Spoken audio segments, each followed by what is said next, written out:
मी 1200 कोटी रुपये घेतलं असतं.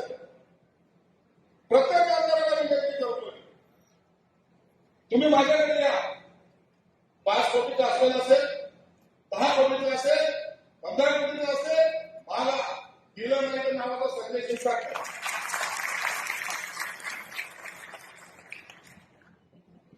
आपल्या बाबत चाललंय का? सरकारचा पैसा वापरायचा कसं एवढी अक्कल आपण ठेवायची, बाकी काय करायचं?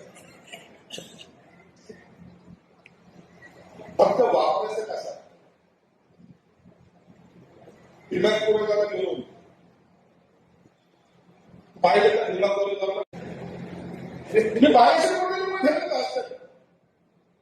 प्रत्येक आमदाराला विनंती करतोय, तुम्ही माझ्याकडे या. 5 कोटीचं असलेलं असेल, 10 कोटीचं असेल, 15 कोटीचं असेल, मला दिलं नाही तर नावाचा संदेश शिक्षक.